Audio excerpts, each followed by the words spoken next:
നിങ്ങൾക്കുള്ളതെല്ലാം വിറ്റ് ദരിദ്രർക്ക് കൊടുക്കണം എന്ന യേശുവിൻ്റെ വചനം അക്ഷരപ്രതി ജീവിതത്തിൽ പാലിച്ചയാളായിരുന്നു മീറായിലെ ബിഷപ്പായിരുന്ന നിക്കോളാസ്. തൻ്റെ മാതാപിതാക്കൾ വളരെ ചെറുപ്പത്തിലെ പകർച്ചവ്യാധി വന്നു മരിച്ചതുകൊണ്ട് ധാരാളമായി കിട്ടിയ പിതൃസ്വത്ത് മുഴുവൻ രോഗികൾക്കും പീഡിതർക്കും ആലംബഹീനർക്കും വേണ്ടി ചിലവാക്കുകയായിരുന്നു നിക്കോളാസ് ചെയ്തത്. നിക്കോളാസ് മെത്രാൻ്റെ ദാനശീലവും സഹജീവി കാരുണ്യവും ആ നാട് മുഴുവൻ പരന്നുകൊണ്ടിരുന്നു. റോമൻ ചക്രവർത്തിയായ ഡയോക്ലീഷ്യൻ്റെ കാലത്ത് ക്രൈസ്തവ വിശ്വാസ സംരക്ഷണത്തിനു വേണ്ടി നിലകൊണ്ട നിക്കോളാസ് മെത്രാനെ തടവിലാക്കുകയും പിന്നീട് നാട് കടത്തുകയും ചെയ്തു.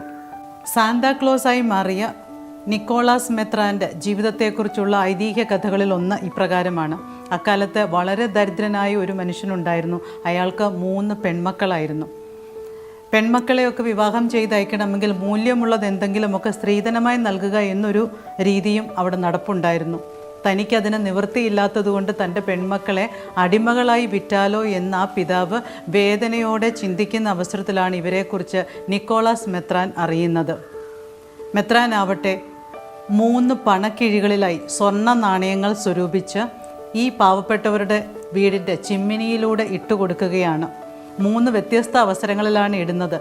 ആദ്യത്തെ 2 അവസരങ്ങളിലും ഈ സ്വർണ്ണക്കിഴി ചിമ്മിനിയിലൂടെ വന്നു വീഴുന്നത് അടുപ്പിനടുത്ത് ഉണങ്ങാൻ വെച്ചിരുന്ന കാലുറകൾക്കുള്ളിലേക്കായിരുന്നു.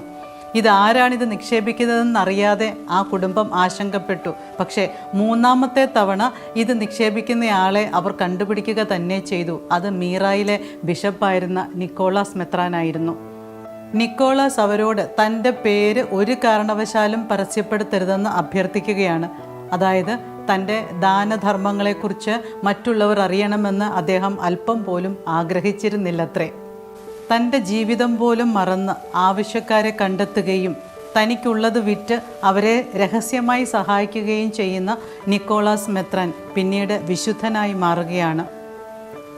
മഞ്ഞിലൂടെ കലമാനുകളെ പൂട്ടിയ രഥത്തിൽ ചുവന്ന വസ്ത്രങ്ങളും ചുവന്ന സഞ്ചി നിറയെ സമ്മാനങ്ങളുമായി വെളുത്ത താടിയും അലിവുള്ള മുഖവുമായി എത്തുന്ന സാന്താക്ലോസ് ഇല്ലാതെ നമ്മുടെ ക്രിസ്മസ് ഓർമ്മകൾ പൂർണ്ണമാകുന്നത് എങ്ങനെയാണ്?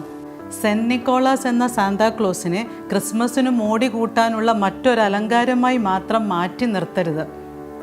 ആവശ്യക്കാരെ കണ്ടെത്താനും തനിക്കുള്ളതെല്ലാം അവർക്ക് കൂടി പങ്കുവയ്ക്കുവാനും താൻ നൽകുന്ന പരസഹായ പ്രവൃത്തികൾ അങ്ങേയറ്റം രഹസ്യമാക്കി വയ്ക്കുവാനും നിക്കോളാസ് മെത്രാൻ കാണിച്ച ആ നിഷ്ഠയുണ്ടല്ലോ, അത് നാം മാതൃകയാക്കുക തന്നെ വേണം.